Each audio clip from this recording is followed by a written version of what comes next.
औज़ुबिल्लाहिमिनश्शैतानिर्रजीम बिस्मिल्लाहिर्रहमानिर्रहीम अस्सलाम वालेकुम। मैं सरफराज अहमद मैं आपकी खिदमत में हाज़िर हूँ।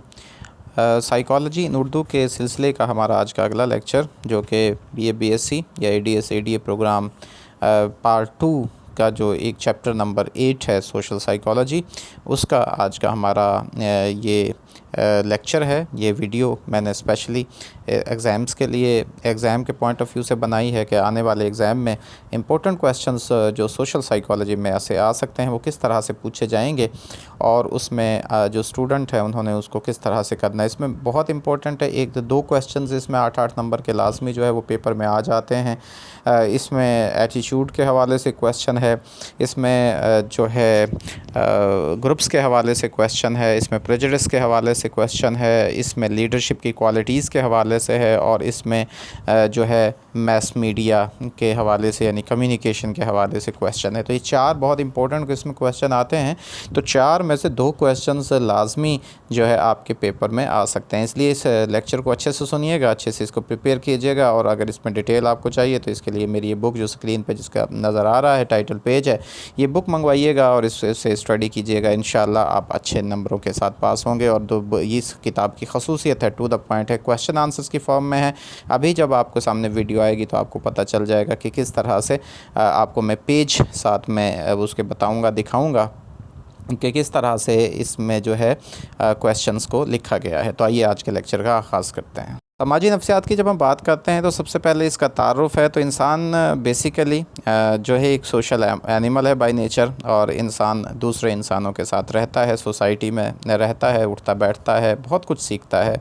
तो इसी तरह जब लोगों का जो एक मुआशरा है, जो सोसाइटी है, वो इंसानों का ग्रोह जो है वो तश्कील देता है, उसी से सोसाइटी बनती है। और बहुत सारी चीज़ें जो है इंसान की किरदार साजी में बहुत अहम किरदार है हमारी सोसाइटी का, यानी किरदार कैसे बनता है इसमें सोसाइटी का बहुत ज़्यादा किरदार है। तो इसलिए सोशल साइकोलॉजी एक बहुत इंपॉर्टेंट टॉपिक है, साइकोलॉजी का एक बहुत इंपॉर्टेंट एरिया है, साइकोलॉजी का रिसर्च के हवाले से भी और स्टडी के हवाले से भी। तो सोशल साइकोलॉजी बेसिकली नफ्सियात की वो शाख है जो कि साइंसी मुतालिया करती है कि लोग किस तरह से चीज़ों को फ़ील करते हैं, महसूस करते हैं, और फिर दूसरे लोगों की तरफ किस तरह से बिहेव करते हैं। दूसरे इसके अलावा अफराद जो हैं वो किस तरह से उनके ख़यालात बनते हैं, उनके एहसासात बनते हैं, और इंसान का जो किरदार बनते हैं जब दूसरे लोग उन पर असरानंदाज होते हैं, यानी इन पर अफराद के असरात, यानी हमारे जो थाट्स हैं, फीलिंग्स हैं, बिहेवियर्स पर लोगों के असरात का मुतालिया किया जाता है। तो नफ्सियात की वो शाख जो साइंसी असूलों की रोशनी में नफ्सियाती और माशरती रवैयों, क़यादत की इक़साम, राय अम्मा, तासुब और समाजी किरदार जो होता है उसका साइंसी मुतालिया करती है, तो उसे समाजी नफ्सियात कहते हैं। इसका मकसद जो है माशरती माहौल के हवाले से ये मुतालिया करती है। इसके अलावा फ़र्द और उसके माहौल के दरमियान जो बाहमी रिश्ता होता है उससे इंसान के किरदार में जो तब्दीलियाँ जन्म लेती हैं उनका मुतालिया करती है। और इसके अलावा जो सोशल इंटरेक्शन होता है, यानी समाजी तामुल, लोगों का मिलना, एक दूसरे से मेल मिलाप जो है उसका मुतालिया करती है। और इसके अलावा ये समाजी किरदार का तज्ज़िया, फ़र्द का जो समाजी किरदार है यानी उसका सोशल बिहेवियर, उसका यानी वही देखती है कि ग्रोह के अफराद दरमियान अफराद में तावन के जज्बात को किस तरह से फ़रोग़ मिलता है, कैसे कोऑपरेशन। तो न्यू कॉम के बकौल किसी ग्रोह में फ़र्द के किरदार, रवैया जात, एतक़ादात और तजर्बात के मुताले का नाम समाजी नफ्सियात है। इसके अलावा फ़र्द का साइंसी मुतालिया कि वो कैसे सोचता है, महसूस करता है, और दूसरे लोगों के साथ कैसा रवैया रखता है, और दूसरे लोग उसकी सोच, एहसासात और किरदार पर कैसे असरानंदाज होते हैं, ये समाजी नफ्सियात कहलाती है। तो समाजी नफ्सियात का से मुराद जो है फ़र्द का या अफराद का मुआशरे और उसमें मौजूद जानदार और बेजान चीज़ों से वाबस्तगी और उनके लिए एहसासात और जज्बात का मुतालिया करना है। तो ये है नफ्सियात का तारुफ़ और नफ्सियात की वसअत। सबसे पहला जो क्वेश्चन स्टार्ट होता है वो ग्रुप की एक्सप्लेनेशन है कि ग्रुप को एक्सप्लेन करना, explain the group and describe the types of group, ये क्वेश्चन बनता है। तो ये मेरी एक इंग्लिश का भी लेक्चर मौजूद है, वो भी आप वहाँ से भी सुन सकते हैं, groups and types of groups के हवाले से और एटीट्यूड के हवाले से। तो सबसे पहले अफराद का जो एक मजमुआ होता है उसे ग्रुप कहा जाता है। तो ऐसा मजमुआ जो एक सोच रखते हों, उनके दरमियान ज़हनी तौर पर अंडरस्टैंडिंग या हम आहंगी जो है वो पाई जाती हो, तो उसे ग्रुप कहा जाता है। ये बहुत सारे अफराद पर मुश्तमिल एक समाजी यूनिट होता है, और ये अफराद आपस में अच्छे ताल्लुकात इस्तवार रखते हैं। तो ये बेसिकली उसके ख़ास मखसूस मकासद होते हैं और इसके अलावा ज़िंदगी के मुख्तलिफ़ अमूर में एक दूसरे पर डिपेंडेंट होते इन्हिसार करते हैं और एक दूसरे के काम आते हैं। तो ग्रुप के अपने लीडर होते हैं और ये लीडर रस्मी और गैर रस्मी दोनों तरह के होते हैं, इनफॉर्मल भी और इनफॉर्मल भी। तो इसकी इकसाम में हमारे पास प्राइमरी ग्रुप ऐसा ग्रुप जिसमें मौजूद तमाम अराकीन के आपस में गहरे ताल्लुकात पाए जाते हैं। इसके अलावा आपस में मुखलिसाना और राज़दाराना नौइयत के ताल्लुकात होते हैं। इस ग्रोह के अराकीन आपस में एक दूसरे की खिदमत करते हैं, मसाइल को हल करते हैं। इनके दरमियान जो दोस्ती होती है वो नहायत ही बेतकल्लुफ़ पर मबनी होती है। इन ये जो अरकान होते हैं ग्रुप के, उनमें आपस में बराह रास्त ताल्लुक़ होता है और इनका ताल्लुक़ एक ख़ानदान या मज़हब व नस्ल से होता है। हमारे ख़ानदान के अफराद, रिश्तेदार या करीबी दोस्त अहबाब जिनसे एक देर पा और मजबूत ताल्लुक़ होता है वो हमारा प्राइमरी ग्रुप होता है।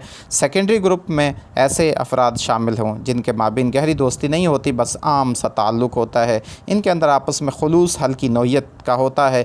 ये अरकान एक दूसरे के इतना करीब तो नहीं होते, मगर इनकी तादाद इस ग्रोह की तादाद बुनियादी ग्रोह के अरकान से भी ज़्यादा होती है। यानी ये सेकेंडरी ग्रुप होते हैं जिसे हम किसी काम के सिलसिले में मिलते हैं और ये ताल्लुक़ हमारा वक्ती नौइयत का होता है। मसलन जहाँ पे हम काम करते हैं या हम जहाँ अपनी गाड़ी ठीक करवाते हैं, ये इस ताल्लुकात जो हैं वो हमारे ये सानवी ग्रुप कहलाते हैं। इसके बाद अगला ग्रुप हमारा रेफरेंस ग्रुप होता है। इस ग्रोह से मुराद इस ग्रोह से या इस ग्रुप से मुराद ऐसा ग्रोह होता है जिसके अरकान जो इसके मेंबर्स होते हैं, अरकान होते हैं, उनकी ख़ुद ज़ाती दिलचस्पी होती है ये कि वो इस ग्रोह का हिस्सा बने या इससे मुंसलिक हों, या और फ़र्द इस ग्रोह से नफसियाती, जज्बाती और हिजानी सतह पर वाबस्तगी में भी यही औसाफ पाए जाते हैं। यानी एक इसमें हम वो लोग जिनके किसी भी जैसे सियासी, समाजी, मजहबी पार्टी से अफिलिएशन होती है, तो ऐसे लोग जो है वो हमारे रेफरेंस ग्रुप कहलाते हैं। जिस तरह एक तालीमी इदारे या किसी भी फैमिली का दूसरी फैमिली या तालीमी इदारे से मवाजना, तो जिससे मवाजना किया जाएगा वो हवाला ग्रुप कहलाएगा। इसके अलावा हमारे दो ग्रुप होते हैं जिसको इन ग्रुप और आउट ग्रुप भी कहते हैं। और बुनियादी जो हमारा इसका कॉन्सेप्ट है अंदरून ग्रोह का, वो हमारे जो बुनियादी ग्रोह है या बुनियादी ग्रुप है उस जैसा ही होता है। इनके बे आपस में गहरे मुखलिसाना ताल्लुकात आपस में पाए जाते हैं, एक दूसरे की मदद करते हैं, खिदमत करते हैं, एक दूसरे की खिदमत और मदद करते हैं।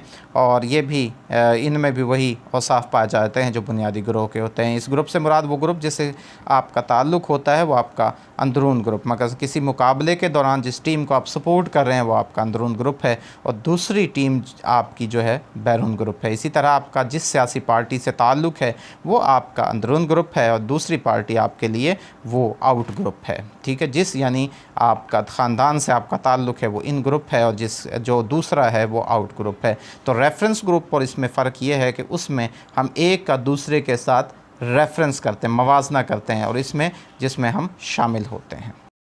इसके बाद अगला हमारा क्वेश्चन जो बनता है इसमें वो रवैये की तारीफ़ है और उसकी इकसाम आ जाती हैं कि रवैया जो है वो क्या होते हैं, रवैया जात, उनकी तारीफ़ करें और उनकी इकसाम को बयान करें।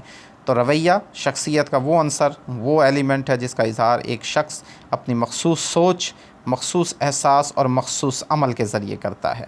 तो रवैया हमारी शख्सियत का ऐसा गहरा और सीखा हुआ अंसर है जो हमें ख़ास तौर पर सोचने और महसूस करने पर आमादा करता है। इसका इज़हार एक फ़र्द अपनी सोच, अपने एहसासात और अपने किरदार के ज़रिए से करता है। इसमें मुख्तलिफ़ इक़साम आती हैं। पॉजिटिव एटीट्यूड है, नेगेटिव एटीट्यूड है, नेचुरल बिहेवियर एटीट्यूड और स्टीरियोटाइप इसमें आ जाते हैं। पॉजिटिव एटीट्यूड ऐसा फ़र्द जिसका रवैया मुस्बत होता है, वो अच्छे हालात और वाक़यात, सूरत हाल और अच्छाई पर मबनी सरगर्मियों में दिलचस्पी का मुज़ाहरा करता है। मुस्बत रवैये के जो अफराद होते हैं उनका ज़िंदगी में होने वाली नाकामी और गलतियों को अपनी ज़िंदगी में रुकावट नहीं बनने देते, बल्कि उनसे सबक सीखते हैं। वो हर चीज़ के बारे में एक पॉजिटिव एटीट्यूड रखते हैं। अगर कहीं नाकामी हुई होती है तो उसके बारे में पॉजिटिवली सोचते हैं और आगे बढ़ते हैं और उसको अपने लिए एक नया मौका उसमें तब्दील करने की कोशिश करते हैं। जो लेसन वो सीखते हैं उनका पॉजिटिव एटीट्यूड होता है कि इंसान गलती करता है, उससे सीखता है और उसको लेकर आगे बढ़ता है और आगे मेहनत करता है। जो नेगेटिव सोच वाले, नेगेटिव एटीट्यूड वाले लोग होते हैं उनमें मुस्बत औसाफ नहीं पाए जाते। तो मनफी रवैया रखने वाले ज़्यादातर अच्छे लोगों को नज़रअंदाज करते हैं और बुरे अफराद से उनके ताल्लुकात होते हैं। मनफी रवैये वाले अफराद अपने इर्द गिर्द के बदलते हुए माहौल और तब्दीलियों का शिकवा करते हैं, बजाय इसके कि उसको कबूल किया जाए और ख़ुद को उनके मुताबिक ढाला जाए ताकि ज़ाती नशोनुमा और तरक्की का सफ़र जारी रहे। मनफी रवैये रखने वाले अफराद के अंदर दूसरों के बारे में नफ़रत और गुस्से के जज्बात पाए जाते हैं। गैर जानबदाराना रवैया रखने वाले अफराद सूरत हाल और मौक़ों को ज़्यादा अहमियत नहीं देते। ये अपने मसाइल को नज़रअंदाज करते हैं और चाहते हैं कि उनके मसाइल को कोई दूसरा हल करे। वो दूसरों के मामलात में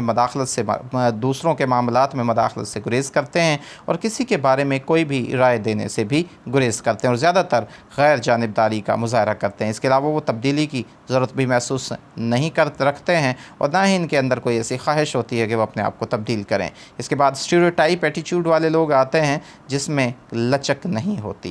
ये सख्त रवैये वाले, जामद रवैये वाले लोग होते हैं। किसी भी फ़र्द, शय, सूरत हाल और वाक़ये के मुतालिक इन तरह के रवैयों में फ़र्द ऐसी मालूमात और अकायद इकट्ठा करता है जो बिल्कुल मनफी नौइयत के होते हैं। फ़र्द को किसी भी किस्म की दलील, इस्तदलाल यानी रीज़निंग और एक्सप्लेनेशन भी मुतासर नहीं करती कि वो अपने इस रवैये को ख़त्म कर दे या इसमें ज़र्रा बराबर भी लचक ले आए। इसके बाद इस चैप्टर का हमारा जो अगला क्वेश्चन आता है उसे हम प्रेजुडिस कहते हैं और describe the it's nature and components. ये बहुत इंपॉर्टेंट क्वेश्चन है पेपर के पॉइंट ऑफ व्यू से। प्रेजुडिस क्या है, इसकी टाइप्स बयान करें, इसकी नेचर और कंपोनेंट्स बयान करें। तो तासुब से मुराद किसी भी शख्स, चीज़, नस्ल, जगह और ग्रोह के बारे में बिला तहकीक पहले से कोई राय कायम कर लेना है। ये एक ऐसा रवैया है जो दूसरे अफराद के बारे में अक्सर तशद्दुद आमेज़ और मनफी और हिजान खेस होता है। तो इसकी जो नेचर है ये एक मखसूस रवैया होता है और इसकी भी हम पैमाइश ऐसे ही कर सकते हैं जिस तरह हम रवैयों की पैमाइश करते हैं।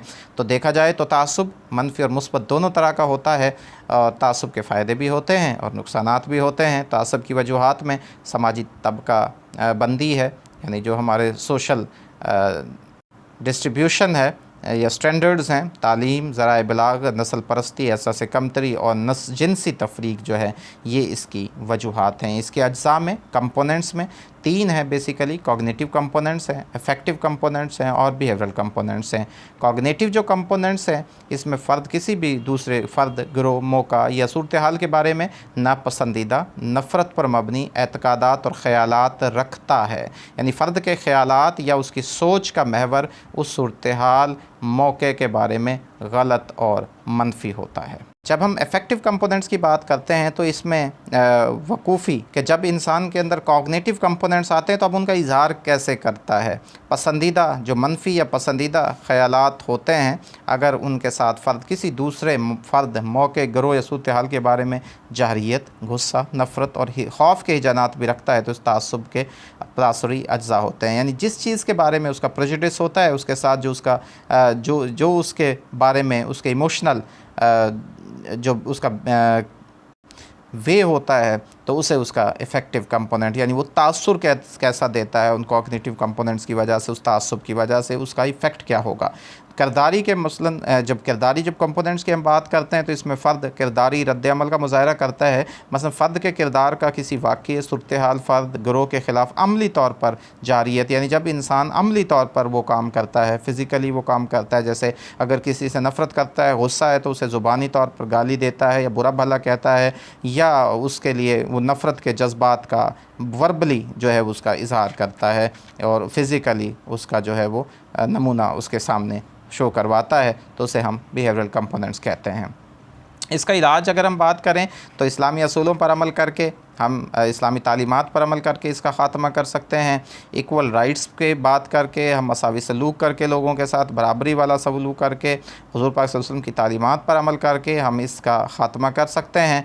तालीम देकर लोगों को स्कूल, कॉलेज, यूनिवर्सिटी के सतह पर तलबा के अंदर तासुब के हवाले से उन्हें मालूमात फ़राहम करके कि यह आपके लिए नुकसानदेह हो सकता है। इसी के अलावा हम मुख्तलिफ़ ज़राए इबलाग का, मैस मीडिया का इस्तेमाल करके जो है इसमें कमी ला सकते हैं। इसके अलावा जब हम लोगों से एक सोशल कंटेक्ट कायम करते हैं, मिलते हैं, तो मिलने मिलाने से, क्योंकि अक्सर चीज़ें हमें सुनी सुनाई बातों पर अमल करके हमारे अंदर प्रोजेक्ट्स पैदा होता है, तो जब हम लोगों से अच्छा रिलेशंस रखेंगे, मिलेंगे, तो उसकी वजह से फिर जो है वो तासुब का ख़ात्मा होगा। इसके अलावा हम वर्कशॉप्स वगैरह मुनक्कद करके और सेमिनार्स वगैरह करके लोगों को अवेयरनेस फराहम करके भी तासुब का ख़ात्मा कर सकते हैं।